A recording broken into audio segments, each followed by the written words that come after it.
Alright guys, loads of exciting new releases coming out very soon. In fact, I've got two already ordered on their way.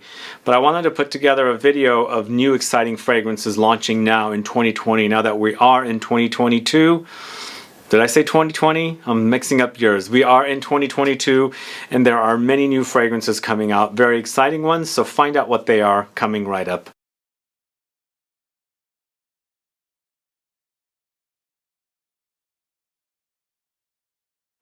Thanks so much for tuning in. This is Sebastian. Yes, today I'm talking about exciting new fragrances from designers, niche houses, slated to come out. Several have already dropped. A little hard to get, so I've ordered, and there's a bunch of others that are on their way. So we should be receiving lots of exciting new fragrances, but I'm hoping that these are going to be great. I'm not holding my breath with a lot of them, but there have been some unique fragrances as of late, so I will see what happens with them.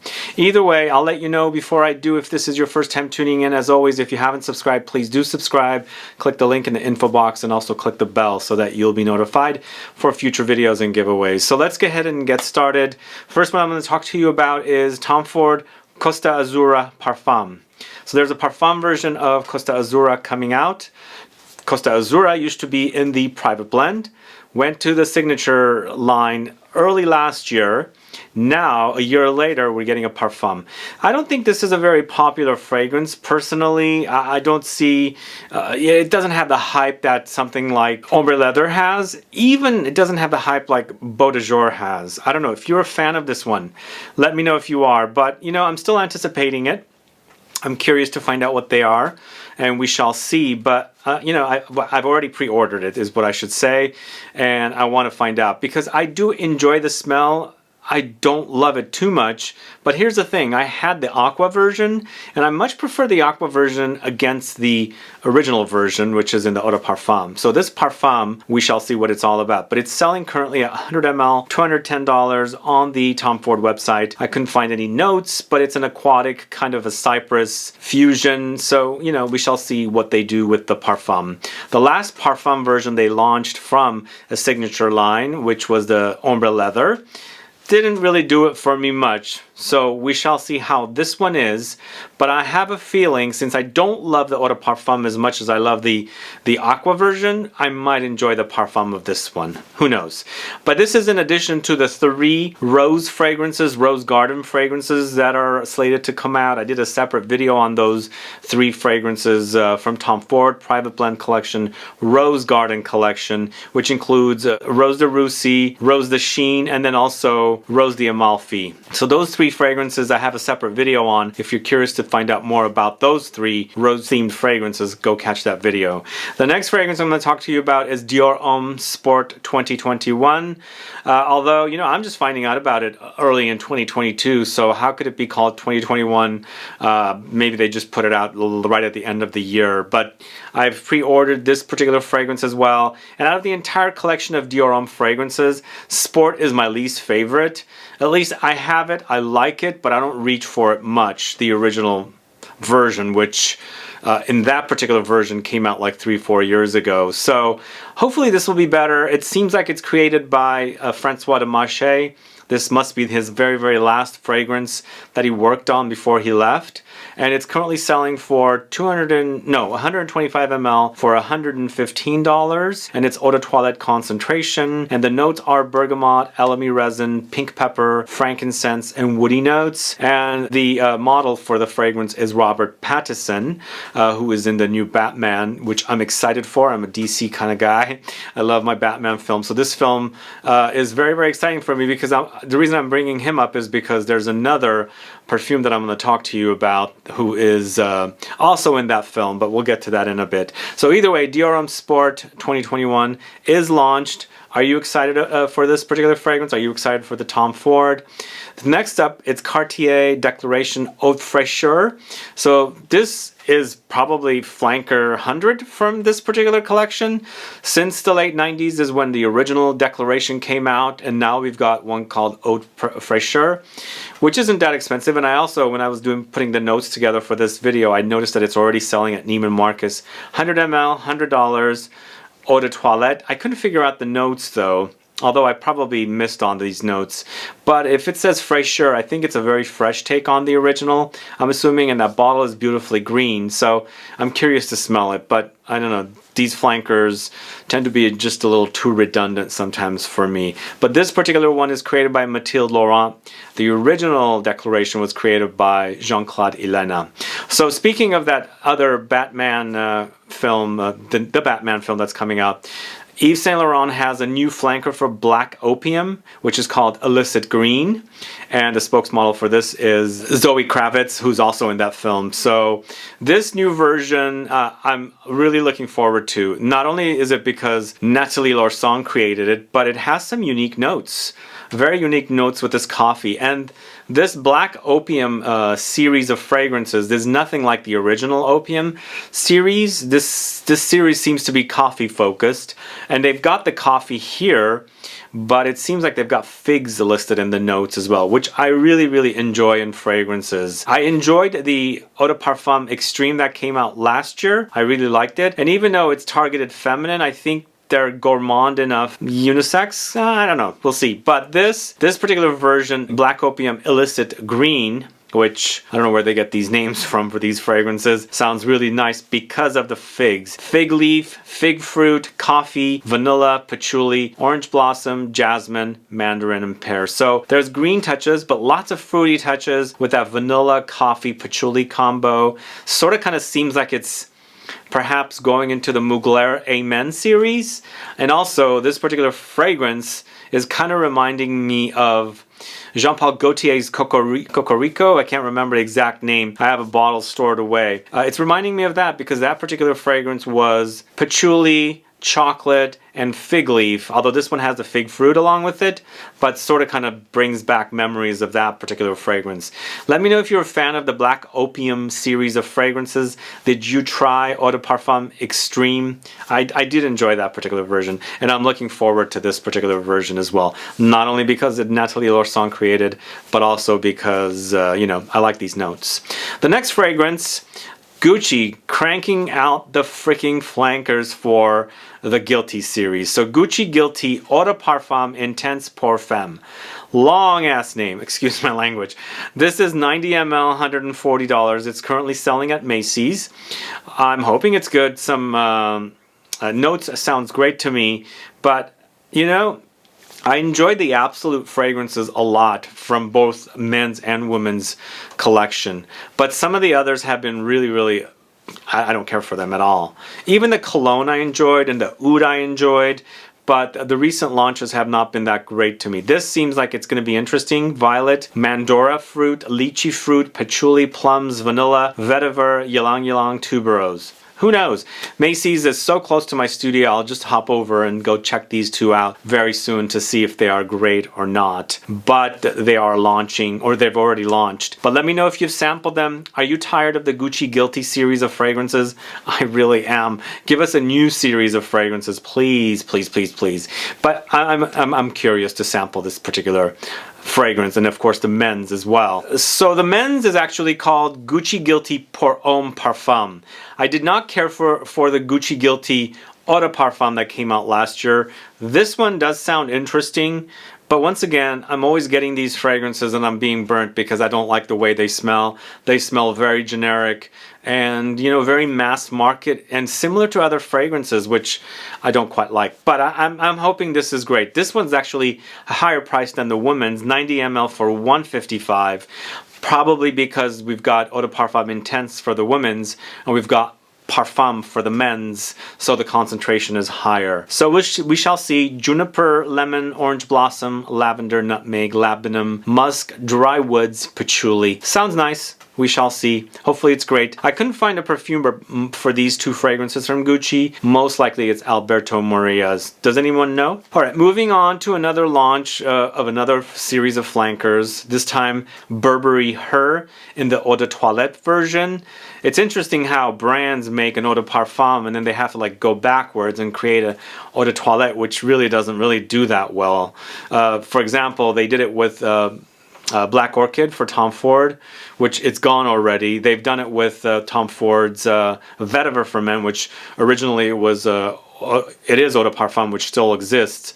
They launched an Eau de Toilette and it went away. So why do they do that? I mean, most of us want more intense fragrances, but I guess there are a few of you out there who want the lighter fragrances. Either way, this particular version is out and is currently selling. I'm curious to check it out. Does it have that DNA of the original, which was created by Francis Kirkjan? They're not putting his name down on this one. Most likely it is created because I think he created the entire series. But now that he's moved on to Dior, he's the Dior in-house perfumer, I don't see his name on here. This is currently selling for 100 ml at $109. It's Eau de Toilette concentration, of course, because it's called Eau de Toilette. Features peony, pear, strawberry, blackcurrant, honeysuckle, rose, pink pepper, lily of the valley, cedar, and musk. Lots of fruits. Does it have that kind of Baccarat Rouge, Ambrox, and Ambergris kind of DNA? I don't know. The Eau de Parfum Intense didn't have that. The original Eau de Parfum did.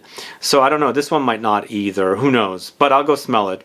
So the next series of fragrances is from L'Artisan Parfumeur. Who's a fan of this house? I have a top 20 on the channel you could go catch. But they're launching, or they've launched, a series of 5 fragrances called Tales of the Orient, which sounds very, very exciting to me. All 5 are created by Christophe Regnault. Do you guys know this perfumer? So I've been following up with his, well, not following up, I've been following his creations ever since he did a fragrance for Issey Miyake called Noir Ombre. So that fragrance became very sought after, especially since it got discontinued, and most people felt like it was one of the best designer ambers, which I thought it was great as well. I probably was one of the first that reviewed that down the line. A lot of people kind of got their hands on it because I discovered it in the airport. It was exclusive.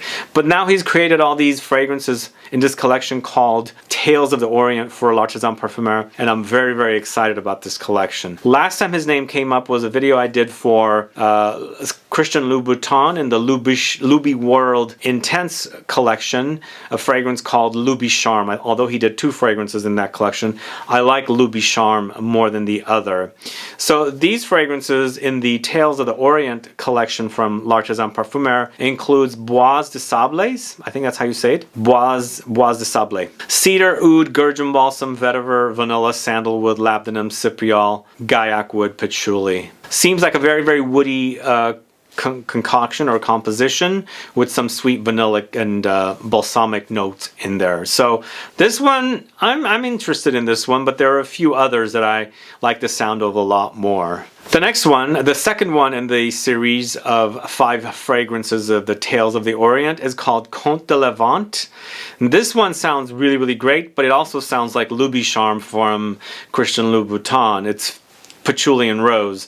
And this particular one, Comte du Levant, is patchouli, damask rose, Turkish rose, incense, labdanum, pink pepper, white pepper, black peppers, all of these peppers. So it's a spicy patchouli rose combo with some ambery touches. I like that kind of a mix. The next one is called Fables de Orient. So this one sounds great as well. It's spicy ambery, nutmeg, amber, myrrh, iris, olibanum, musk, heliotrope. We've also got Legends du Cèdre. So I think it's a cedar legend. That's what it translates to. Cedar, labdanum, patchouli, nutmeg, saffron. I do enjoy cedar as a note, but I like that authentic cedar smell that kind of is translated onto cedar chips for moths and things like that. So I like that kind of a smell. And then finally, Ode à la Oud. Vanilla oud saffron, yes, this one sounds really, really exciting. I love the combination of sweet vanillic, ambery, vanillic touches contrasted with the oud and saffron. I like the sound of this. So I'm excited to check out this collection of 5 fragrances from L'Artisan Parfumeur, and I hope they turn out great. I do like this perfumer. He does some great work, and Christophe Regnault, and we shall see how these fragrances are. All right, moving on to Givenchy Gentleman Givenchy Eau de Parfum Reserve Privé. What a mouthful to say for a fragrance. I mean, this is like what, flanker number 10? No, I don't think it's gone to 10 yet. We've got, probably this is like number 7. So many flankers, and they're cranking them out faster than ever. I mean, I never even checked out the one that came out last year, the blue one, But this one to me sounds exciting because anything that has the blue theme, I'm kind of over it. I will not be checking it out unless I smell it and it's like miracle kind of a smell. This one, although on the other hand, smells really, really great for a designer, or sounds like it's going to smell really great for a designer. And I didn't see a name for a perfumer, but the original was created by Nathalie Lorson and Olivier Cresp. So they do some good work. I enjoy their work together and separately as well. But this one to me is a boozy take on, you know, kind of a gourmand nutty chestnut note. Iris, amber, bergamot, chestnuts, whiskey, and woods. You know, I do enjoy the original in the Eau de Parfum, not the original in this series, the Eau de Toilette, the first one that came out. The Eau de Parfum is great. The Boisé is also great. The cologne is really, really great, freshy. This one sounds really, really nice. And also, it kind of seems like this might be kind of in the line of L'Homme Idéal Extreme, you know, with that kind of a whiskey, tobacco-ish note there. We shall see. I'm not saying they're smelling identical or anything, or sound like they're going to smell identical, but it kind of seems like it's going in that direction of booziness. Either way, that sounds really, really great to me. I do enjoy Givenchy, and I'm curious to smell this particular fragrance.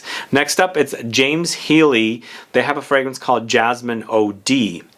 An overdose, jasmine overdose. Do you guys like jasmine in fragrances? If you do, you should go catch my video on jasmine fragrances. I have a whole video on it.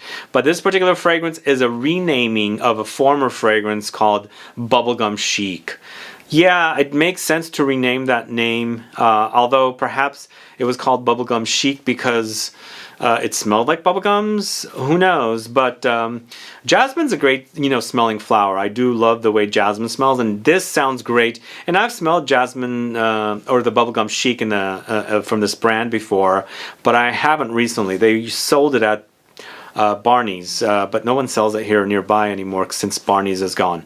But I'm curious to smell this one again, especially now that it has the name Jasmine OD, and it's also an extrait de parfum, so 100 ml for $230. That sounds great. It features jasmine sambac, tuberose, and white musk for notes. So yeah, it's a jasmine bomb, jasmine overdose kind of a thing. Anyway, that sounds exciting to me. So Celine launched 7 fragrances back in 2019, and I have 4 of the 7 here.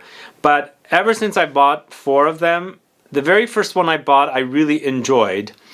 Everything else seems a little subdued. As a brand, the fragrances seem not necessarily big, projecting. They have great smells, but sadly, performance-wise, they don't live up to something I really like.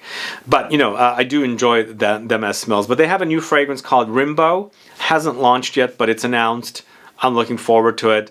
And I should still pick up the remainder of the collection from this house and, you know, do some videos about them. Because I have 4. I did an initial video back in 2019 when I first bought my first one, Dawn's Paris. But this one, Rimbaud, has notes of lavender, neroli, orris butter, musk, vanilla as notes. So I'm curious to try it. And yeah, I'll still pick up some of the other fragrances because I do enjoy the fragrances. Just, I wish they were a little louder and they had more of a presence. They seem a little subdued with great smells and a little closer to the skin, meaning like they don't project much. So I don't know, some people like fragrances like that, some people don't.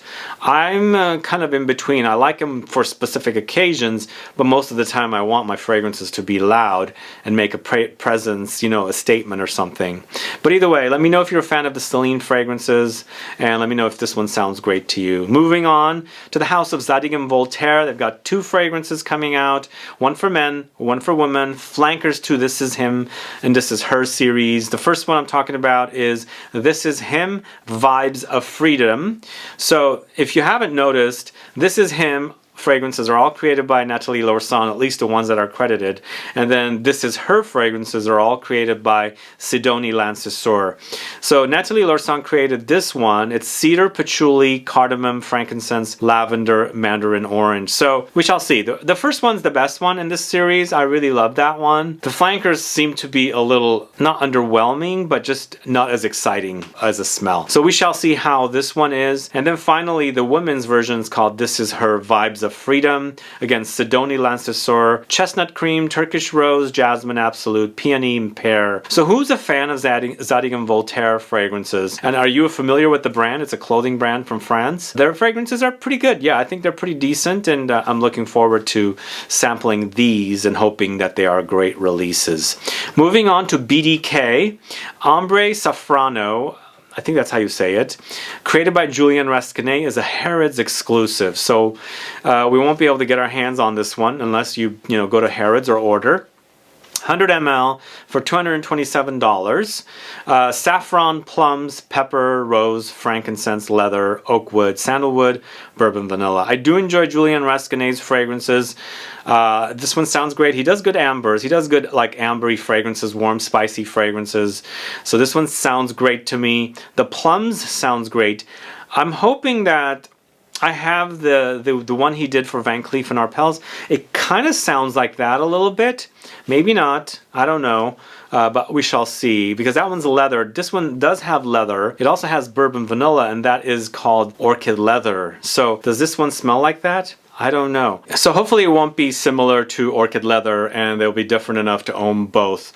Although, since it is a Harrods exclusive, I cannot, sample it prior. So I'd have to do a blind buy to get this one. But let me know if you're a fan of BDK fragrances. Are you interested or excited about this particular one? And will you sample it? Or if you have sampled it, let me know what you think about it, because I am very, very curious about this one. It does sound great to me. And one other thing I should say, I'm seeing plums pop up in fragrances. So is plum having a moment? There seems to be plums and fragrances coming. A couple here in this list, and several others I've been speaking about recently. So hopefully plum fragrances are going to be the thing in the near future. And speaking of exclusive fragrances, I don't know if this particular fragrance, BDK's fragrance, and also the next one, are going to be permanently exclusive. I don't think they will be, but who knows, they might be.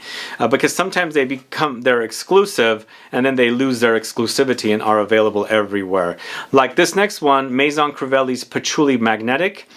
It seems like it's an exclusive for Selfridges, but I'm assuming it's not a permanent exclusive fragrance. But Patchouli fan, I'm excited about this one. Darn, it's an exclusive to Selfridges. Hopefully it will be launched, everywhere after it loses its exclusivity. But I'm excited about this one. It's created by Quentin Biche. It's Extrait de Parfum. I spoke to the owner of this brand on Zoom once. He did hint at this coming out. He did hint that it was created by Quentin Biche. I believe he's going to be making several Extrait de Parfum fragrances, all created by Quentin Biche. And I'm very, very excited about this Selfridges exclusive, because I love patchouli. I absolutely love it. Anyway, it features white patchouli, gardenia, vanilla, patchouli, sandalwood, and benzoin. So looking at fruity and floral and warm and gooey vanillic woody resin experience. So I like the sound of this. I gotta get my nose on this one.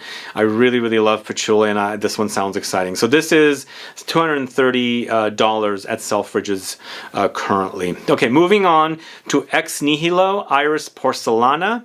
100 ml for $325, currently selling at Saks Fifth Avenue. Very expensive house. I haven't really dug into this house too much because the price kind of keeps me from doing that, but they have some great fragrances and I want to explore them, but they're really, really pricey. 100 ml, $325. Eau de Parfum concentration, and this is created by a perfumer by the name of Dalia Izem. I don't know who she is. Violet leaf, iris pallida, rose, sandalwood, white musk, cedarwood. I do enjoy iris fragrances, and this one I'm curious to try. Next up, Guerlain's Musk Outre Blanc, created by Delphine Jelk. No Terry Wasser, involved in this one because he's been the in-house perfumer, but I think Delphine Jelk's been doing a lot of fragrances there as well. And I'm a sucker for musk. I enjoy musk, and this one has iris and ambrette plus white musk. So ambrette seeds to me are really, really great notes in fragrances, and I really, really love them. So I'm really, really excited about this. In addition to the iris, ambrette, white musk, we've got neroli, orange blossom, milk, sandalwood, rose, and amber. This sounds like a cozy, cozy musk. Anytime I see milk appear in fragrances, it goes into that cozy direction. Very comforting, relaxing, soothing kind of a territory in fragrances. So I'm definitely game for this one. I can't wait to try it. Moving on to Diptyque. Diptyque has a fragrance called Eau Rose in the Eau de Parfum concentration. They've had it in the Eau de Toilette concentration, and they told me last year that this is launching this year, so I'm excited about it. 2 years ago they launched Eau Capitale, which was a rose chypre. This one just seems to be focused on the rose with not a lot of other things going on, although they do say artichoke. There's an artichoke accord in the fragrance. That's a very unique note, right? 75 ml for 190, created by Fabrice Pellegrin. Damask rose, centifolia rose, lychee fruit, chamomile, and artichoke. So we shall see how this one is. Although I will probably get it because I love roses, and Diptyque does some great fragrances. And then the last fragrance I want to talk to you about, Atelier Cologne has a new one coming out called Gaillac Eternel. So they've mentioned 3 notes, and it's not selling anywhere, so I can get you a price on that one. It's papyrus, bergamot, and Gaillac wood. Of course, it's focused on Gaillac wood, but it's contrasted with papyrus. It's that unique note that kind of smells of patchouli woods, vetiver, and a little bit of mustiness, like old libraries and old antique woods and things like that. And also kind of like the barrel aging of booze. All of those smells come to mind with papyrus, which I also find is very, very similar to Cypriol or Nagarmotha. Anyway, it's been a while since I've really dug into this house, so we shall see how great it is, but I had heard from some folks that this is going to be really, really great, so I'm excited about it. If anyone's tried any of the fragrances I spoke to you about today, let me know, put a comment down. I'm going to go ahead and go check out some of the fragrances that I saw currently selling to report back. But which fragrances that I spoke to you about today sounds the best to you guys? Let me know, put some comments down so I can find out. Anyway guys, thanks so much for watching today's video. If you have any questions or comments, please list below. Please like this video, please share it, follow me on Instagram and Facebook, and I'll be back with more videos very soon. Have a good one. Goodbye.